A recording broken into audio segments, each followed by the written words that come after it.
اعوذ باللہ من الشیطان الرجیم پناہ مانگتا ہوں میں اللہ کی شیطان مردود سے۔ بسم اللہ الرحمن الرحیم شروع اللہ کا نام لے کر جو بڑا مہربان نہایت رحم والا ہے۔ سب طرح کی تعریف اللہ ہی کے لیے ہے جو تمام مخلوقات کا پروردگار ہے، بڑا مہربان نہایت رحم والا، انصاف کے دن کا حاکم۔ اے پروردگار، ہم تیری ہی عبادت کرتے ہیں اور تجھی سے مدد مانگتے ہیں۔ ہم کو سیدھے رستے چلا، ان لوگوں کے رستے جن پر تو اپنا فضل و کرم کرتا رہا، نہ ان کے جن پر غصے ہوتا رہا، اور نہ گمراہوں کے۔ آمین۔ بسم اللہ الرحمن الرحیم الف لام میم۔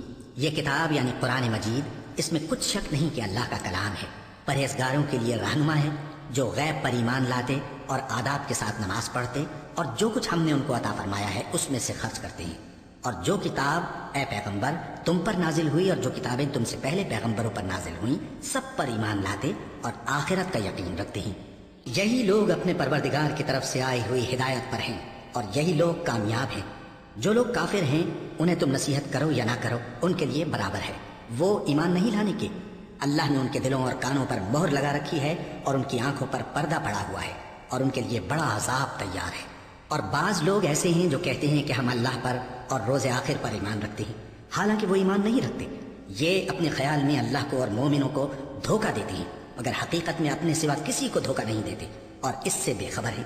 ان کے دلوں میں کفر کا مرض تھا، اللہ نے ان کا مرض اور زیادہ کر دیا اور ان کے جھوٹ بولنے کے سبب ان کو دکھ دینے والا عذاب ہوگا۔ اور جب ان سے کہا جاتا ہے کہ زمین میں فساد نہ ڈالو تو کہتے ہیں کہ ہم تو اصلاح کرنے والے ہیں۔ دیکھو یہ بلا شبہ مفسد ہیں لیکن خبر نہیں رکھتے۔ اور جب ان سے کہا جاتا ہے کہ جس طرح اور لوگ ایمان لے آئے تم بھی ایمان لے آؤ تو کہتے ہیں بھلا جس طرح بے وقوف ایمان لے آئے ہیں اسی طرح ہم بھی ایمان لے آئے۔ سن لو کہ یہی بے وقوف ہیں لیکن نہیں جانتے۔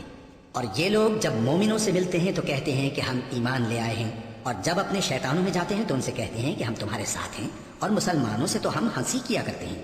ان منافقوں سے اللہ ہنسی کرتا ہے اور انہیں مہلت دیا جاتا ہے کہ شرارت و سرکشی میں پڑے بہک رہے ہیں۔ یہ وہ لوگ ہیں جنہوں نے ہدایت چھوڑ کر گمراہی خریدی، تو نہ تو ان کی تجارت ہی نے کچھ نفع دیا اور نہ یہ ہدایت یاب ہی ہوئے۔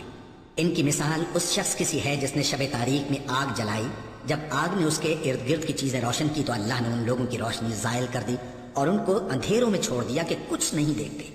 یہ بہرے ہیں، گونگے ہیں، اندھے ہیں کہ کسی طرح سیدھے رستے کی طرف لوٹ ہی نہیں سکتے۔ یا ان کی مثال میں کسی ہے کہ آسمان سے برس رہا ہو اور اس میں اندھیرے پر اندھیرا چھا رہا ہو اور بادل گرج رہا ہو اور بجلی کوند رہی ہو تو یہ کڑک سے ڈر کر موت کے خوف سے کانوں میں انگلیاں دے لیں، اور اللہ کافروں کو ہر طرف سے گھیرے ہوئے ہے۔ قریب ہے کہ بجلی کی چمک ان کی آنکھوں کی بصارت کو اچک لے جائے۔ جب بجلی چمکتی اور ان پر روشنی ڈالتی ہے تو اس میں چل پڑتے ہیں، اور جب اندھیرا ہو جاتا ہے تو کھڑے کے کھڑے رہ جاتے ہیں۔ اور اگر اللہ چاہتا تو ان کے کانوں کی سنوائی اور آنکھوں کی بینائی دونوں کو زائل کر دیتا۔ بلا شبہ اللہ ہر چیز پر قادر ہے۔ لوگو اپنے پروردگار کی عبادت کرو جس نے تم کو اور تم سے پہلے لوگوں کو پیدا کیا تاکہ تم اس کے عذاب سے بچو، جس نے تمہارے لیے زمین کو بچھونا اور آسمان کو چھت بنایا اور آسمان سے مے برسا کر تمہارے کھانے کے لیے انواع و اقسام کے میوے پیدا کیے۔ بس کسی کو اللہ کا ہمسر نہ بناؤ، اور تم جانتے تو ہو۔ اور اگر تم کو اس کتاب میں جو ہم نے اپنے بندے پر نازل فرمائی ہے کچھ شک ہو تو اسی طرح کی ایک صورت تم بھی بنا لاؤ، اور اللہ کے سوا جو تمہارے مددگار ہوں ان کو بھی بلا لو اگر تم سچے ہو۔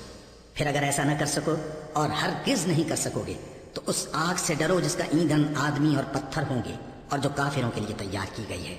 اور جو لوگ ایمان لائے اور نیک عمل کرتے رہے ان کو خوشخبری سنا دو کہ ان کے لیے نعمت کے باغ ہیں جن کے نیچے نہریں بہہ رہی ہیں، جب انہیں ان میں سے کسی قسم کا میوہ کھانے کو دیا